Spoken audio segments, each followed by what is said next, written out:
신명기 15장 매 7년 끝에는 면제하라. 면제의 규례는 이러하니라. 그의 이웃에게 구워진 모든 체주는 그것을 면제하고 그의 이웃에게나 그 형제에게 독촉하지 말지니 이는 여호와를 위하여 면제를 선포하였음이라. 이방인에게는 내가 독촉하려니와 내 형제에게 구워준 것은 내 손에서 면제하라. 내가 만일 내 하나님 여호와의 말씀만 듣고 내가 오늘 내게 내리는 그 명령을 다 지켜 행하면 내 하나님 여호와께서 내게 기업으로 주신 땅에서 내가 반드시 복을 받으리니 너희 중에 가난한 자가 없으리라. 내 하나님 여호와께서 내게 허락하신 대로 내게 복을 주시리니 내가 여러 나라에 구워줄지라도 너는 꾸지 아니하겠고 내가 여러 나라를 통치할지라도 너는 통치를 당하지 아니하리라. 내 하나님 여호와께서 내게 주신 땅 어느 성읍에서든지 가난한 형제가 너와 함께 거주하거든 그 가난한 형제에게 내 마음을 완악하게 하지 말며 내 손을 움켜쥐지 말고 반드시 내 손을 그에게 펴서 그에게 필요한 대로 쓸 것을 넉넉히 구워주라. 삼가 너는 마음에 악한 생각을 품지 말라. 곧 이르기를 일곱째 해 면제년이 가까이 왔다 하고 내 궁핍한 형제를 악한 눈으로 바라보며 아무것도 주지 아니하면 그가 너를 여호와께 호소하리니 그것이 내게 죄가 되리라. 너는 반드시 그에게 줄 것이요 줄 때에는 아끼는 마음을 품지 말 것이니라. 이로 말미암아 내 하나님 여호와께서 내가 하는 모든 일과 내 손이 닿는 모든 일에 내게 복을 주시리라. 땅에는 언제든지 가난한 자가 그치지 아니하겠으므로 내가 내게 명령하여 이르노니 너는 반드시 내 땅 안에 내 형제 중 곤란한 자와 궁핍한 자에게 내 손을 펼지니라. 내 동족 히브리 남자나 히브리 여자가 내게 팔려다 하자 만일 6해 동안 너를 섬겼거든 7째 해에는 너는 그를 놓아 자유롭게 할 것이요 그를 놓아 자유롭게 할 때에는 빈손으로 가게 하지 말고 내 양무리 중에서와 타작 마당에서와 포도주 틀에서 그에게 후히 줄지니 곧 내 하나님 여호와께서 내게 복을 주신 대로 그에게 줄지니라. 너는 애굽 땅에서 종되었던 것과 내 하나님 여호와께서 너를 속량하였음을 기억하라. 그것으로 말미암아 내가 오늘 이같이 내게 명령하노라. 종이 만일 너와 내 집을 사랑함으로 너와 동거하기를 좋게 여겨 내게 향하여 내가 주인을 떠나지 아니하겠노라 하거든 송곳을 가져다가 그의 귀를 문에 대고 뚫으라. 그리하면 그가 영구히 내 종이 되리라. 내 여종에게도 그같이 할지니라. 그가 6해 동안에 품꾼의 삭새 배나 받을 만큼 너를 섬겼은즉 너는 그를 놓아 자유하게 하기를 어렵게 여기지 말라. 그리하면 내 하나님 여호와께서 내 범사에 내게 복을 주시리라. 내 소와 양의 처음 난 수컷은 구별하여 내 하나님 여호와께 드릴 것이니 내 소의 첫 새끼는 부리지 말고 내 양의 첫 새끼의 털은 깎지 말고 너와 내 가족은 매년 여호와께서 택하신 곳 내 하나님 여호와 앞에서 먹을지니라. 그러나 그 짐승이 흠이 있어서 절거나 눈이 멀었거나 무슨 흠이 있으면 내 하나님 여호와께 잡아 드리지 못할지니 내 성중에서 먹되 부정한 자나 정한 자가 다 같이 먹기를 노루와 사슴을 먹음같이 할 것이요 오직 피는 먹지 말고 물같이 땅에 쏟을지니라. 아멘. 신명기 15장 말씀입니다. 이스라엘 백성들에게 3가지 규례를 말씀하고 있습니다. 신명기 15장의 말씀을 3부분으로 나누어 보겠습니다. 1절에서 11절 말씀은 7년마다 돌아오는 안식년에는 반드시 이웃에 대해서 채무에 대한 독촉을 면제해 주라 라고 하는 규례를 말씀합니다. 12절에서 18절 말씀을 보시면 가난으로 인해서 동족의 종이 된 자에게 7년이 된 후에는 반드시 해방시켜 주라는 규례입니다. 19절에서 23절 말씀은 하나님께 바쳐야 할 초태생의 규례를 말씀하고 있습니다. 15장 말씀은 모든 인간은 간접적이나마 모든 사람들은 빚진 자라는 사실을 인식시켜 주고 있습니다. 로마서 1장에 보면 우리는 다 복음의 빚진 자 아니겠습니까? 빚을 지지 않고 사는 사람은 한 사람도 없습니다. 알려주고자 하는 것입니다. 모든 인간은 홀로 살 수가 없지 않습니까? 왜냐하면 사회적인 동물이기 때문입니다. 누군가의 도움을 받지 않으면 살아갈 수 없는 우리들 모습 아니겠습니까? 그러므로 서로를 챙기고 도와주고 사는 것은 반드시 필요한 사회적인 의무이면서도 책임입니다. 이것이 곧 하나님의 사람 사랑 아니겠습니까? 그래서 1절에서 17절 말씀에 보면 안식년이 다가왔을 때 채무를 면제해 줘라 라고 하는 규례를 말씀하고 있는 것입니다. 1절에서 3절 말씀에 보면 매 7년마다 돌아오는 채무 독촉을 면제해 주는 규례에 대해서 말씀을 합니다. 매 7년 끝에는 면제하라. 면제의 규례는 이렇다. 이웃에게 구워준 채주는 그것을 면제하고 이웃에게나 형제에게 독촉하지 말아라. 이렇게 말씀을 합니다. 왜 그러냐면 이건 하나님께서 우리에게 면제를 해주라고 선포하라고 했기 때문에 그렇습니다. 이방인에게는 독촉해도 좋다. 그러나 내 형제에게 구워준 것은 내 손에서 친히 면제해야 될 것이다. 이렇게 말씀을 합니다. 사실 말입니다. 하나님의 백성들은 그들의 이웃이나 형제에게 구워준 것에 대해서 매 7년에는 독촉하지 말고 면제해 주라라고 하는 것입니다. 참 좋은 규례 아니겠습니까? 예수님께서 십자가를 통해서 실천하신 이웃사랑에 대한 말씀을 우리가 여기서 찾아볼 수가 있습니다. 그런 측면에서 4절에서 5절 말씀을 보면 그렇게 하시면, 자 보시죠. 하나님의 말씀을 듣고 지켜 행하면 내게 기업으로 주신 땅에서 내가 반드시 복을 받을 것이다. 그리고 너희 중에 가난한 자가 없을 것이다. 사실 이 말씀을 보면 가난한 자가 없으려면 하나님의 말씀을 듣고 지켜 행하면 되는 것이다. 이렇게 가르쳐 주는 것입니다. 하나님께서 허락하신 대로 내게 복을 주실 텐데 여러 나라에 구워줄지라도 너는 구지 아니하겠고 내가 여러 나라를 통치할지라도 너는 통치를 당하지 아니하리라. 하나님께서 엄청난 복을 우리에게 말씀해 주고 있습니다. 그러니까 어떻게 해야 되겠습니까? 면제해 줘라 라고 하는 것입니다. 7절에서 11절 말씀에 보면 면제년이 가까웠다고 하여서 대여의 길을 중단하는 악행을 범하지 말아라 라고 이렇게 말씀을 합니다. 7절 말씀 보면 내게 주신 땅 어느 성읍에서든지 가난한 자와 너와 함께 거주하거든 가난한 형제에게 마음을 완악하게 하지 말며 손을 움켜쥐지 말고 반드시 내 손을 그에게 펴서 그에게 필요한 대로 쓸 것을 넉넉히 구워주라 이렇게 말씀을 합니다. 넉넉히 구워주라 하는 것입니다. 반드시 손을 펴라고 하는 것입니다. 너는 마음에 악한 생각을 품지 말라 이르기를 일곱째 면제년이 가까이 와다 하고 내 궁핍한 형제를 악한 눈으로 바라보며 아무것도 주지 아니하면 그가 너를 여호와께 호소할 것이다. 그러면 네가 죄가 되니까 반드시 그에게 주어야 하고 줄 때에는 아끼는 마음을 품지 말아라 라고 말씀을 하고 있습니다. 이렇게 하면 하나님 여호와께서 내가 하는 모든 일과 내 손이 닿는 모든 일에 내게 복을 주실 것이다. 이렇게 말씀을 하고 있습니다. 복 받는 법을 가르쳐주고 있지 않습니까? 땅에는 언제든지 가난한 자가 그치지 않습니다. 내가 내게 명령하여 이르노니 너는 반드시 내 땅 안에 내 형제 중 곤란한 자와 궁핍한 자에게 내 손을 펼치니라 말씀을 합니다. 사회적인 약자에 대한 도의적이고 사회적인 책임을 강화시켜 주시고 부익부 빈익빈 상황을 다소나마 해결할 수 있는 방법을 우리에게 가르쳐주고 있습니다. 이런 면제년의 규례를 통해서 우리는 항상 중요한 교훈을 받아야 되고 진리를 깨달아야 합니다. 항상 가난한 자를 보살펴야 하고 여유가 있다면 구워주고 도와주어야 하고 어려울 때 나도 도움을 받을 수 있기 때문에 다른 사람을 도와줘야 된다라고 하는 것입니다. 로마서 13장 10절에 사랑은 이웃에게 악행하지 아니하나니 그러므로 사랑은 율법의 완성이니라. 율법 속에 나타난 이웃사랑을 보겠습니다. 출애굽기 21장에서 23장 말씀은 율법이 일반 시민법에 나타난 하나님의 사랑을 말씀하고 있습니다. 10계명 중에서 5번째 계명부터 10번째 계명은 이웃에 대하여 불의를 행치 말라라고 하는 이웃사랑에 대한 말씀입니다. 레위기 19장 17절과 18절에 보면 형제, 이웃을 직접 지칭하여 사랑하라고 말씀하시면서 희년의 규례는 구체적인 이웃사랑의 표현이라고 말씀합니다. 가난한 자에게 이자 없이 돈을 구워주라는 것은 이웃사랑 아니겠습니까? 두 번째입니다. 히브리 종의 해방에 관한 규례가 12절에서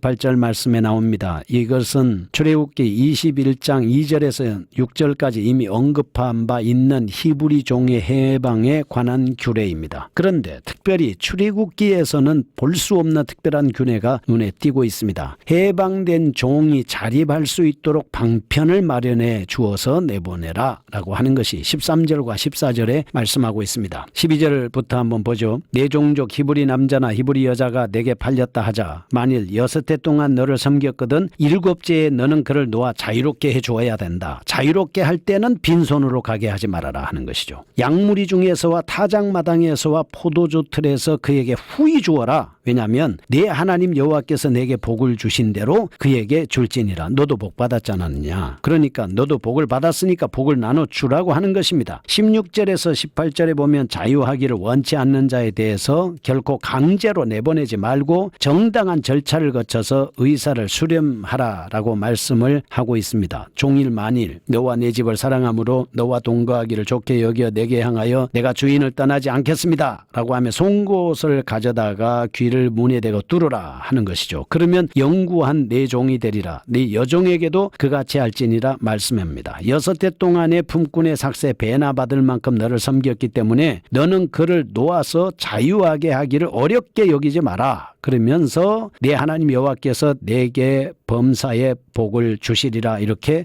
말씀하고 있습니다. 모세 율법에서 규정하고 있는 인도주의적인 정신을 분명히 감지할 수가 있습니다. 모세 율법이 보장하고 있는 종에 대한 인권 보장과 처우의 제도를 살펴보겠습니다. 히브리 종들 노예로서가 아니라 주인의 집에 체류하는 나그네나 품꾼으로 대우를 받도록 되어 있습니다. 레위기 25장 39절에서 40절 나오는 말씀입니다. 그들에게는 종교적인 권리가 보장돼 있고 주인과 마찬가지로 안식일과 각종 절기를 지킬 수가 있습니다. 종은 자신의 생명을 보호받을 권리가 있습니다. 신체적인 상해를 당하였을 경우에는 그 대가로 즉시 해방될 권리가 있었습니다. 주인으로부터 가혹하게 비인간적인 대우를 받지 않도록 규정되어 있고요. 이러한 노예 보호 제도는 역사상 유례가 없는 하나님의 엄청난 사랑의 방법입니다. 종은 6년 동안 주인을 섬기면서 제7년에는 반드시 해방되어 자유를 누릴 수 있는 권리가 있었습니다. 6년이 안 되더라도 도중에 희년을 만나면 해방될 수 있었습니다. 그 외에 종의 신분으로 있으면서 개인적으로 재산을 모을 수도 있었고 스스로 속량할 수도 있었습니다. 또한 6년 동안의 섬김이 끝나고 해방될 때에는 주인으로부터 자립할 수 있는 생계 대책을 제공받도록 되어 있었습니다. 종은 주인의 집에 머무는 것이 좋다고 여길 경우에는 스스로 해방을 거절하고 계속해서 남아있을 권리가 있었습니다. 이것이 절대적인 법은 아니더라도 한 개인을 시민으로서 대우하는 시민법이라고 볼 수 있고 완전한 인권법이라고 볼 수가 있습니다. 개인의 권리가 하나님의 형상으로 지음받은 존재라는 엄연한 사실은 일시적인 신분의 낮은 경험을 했지만 원래는 다 똑같은 인간으로서 대우받아야 된다라고 하는 것을 가르쳐주고 있습니다. 이웃 사람을 내 몸과 같이 사랑하는 말씀에 귀를 기울여야 되겠습니다. 모든 인간은 인권을 가지고 있습니다. 그러므로 모든 인간을 똑같이 대우를 받아야 할 권리를 가지고 있다. 그래서 차별받지 않을 권리가 있다라고 말씀을 해주고 있습니다. 마지막입니다. 초태생에 대한 규례입니다. 19절에서 23절인데 소나 양이 초태생에 대한 규례에 대한 율법의 반복입니다. 19절에서 20절 말씀 보면 초태생은 반드시 구별하였다가 매년 중앙성소에서 화목제물로 드리는 규례를 말씀하고 있습니다. 21절 22절 보면 비록 초태생이라 할지라도 흠이 있는 자는 제물로 사용할 수가 없습니다. 오직 식용으로만 사용할 수 있다는 규례이고 23절은 그렇다 하더라도 피를 먹어서는 안 됩니다. 이런 규례가 제정된 역사적인 근거는 유월절 사건에서 비록이 됩니다. 출애굽 당시에 유월절 재앙으로 초태생들이 죽임을 당했을 때 이스라엘의 초태생들은 하나님의 은혜로 구속받은 사건을 기념하기 위해서 제정된 것입니다. 이런 점에서 화목제물로 바쳐진 초태생은 인류를 대속하기 위하여 죽임을 당하신 예수 그리스도를 예표한다고 볼 수 있습니다. 그로 말미암아 구속받은 성도들은 하나님의 소유물이라고 할 수 있죠. 그러므로 성도들은 자기 자신을 잘 관리하여 정결한 삶을 살도록 힘써야 합니다. 19절 내 소와 양의 처음 난 수컷은 구별하여 내 하나님 여호와께 드릴 것이니 내 소의 젖새끼는 부리지 말고 내 양의 젖새끼의 털은 깎지 말고 너와 내 가족은 매년 여호와께서 택하신 곳 내 하나님 여호와 앞에서 먹을지니라. 그러나 그 짐승이 흠이 있어서 절거나 눈이 멀었거나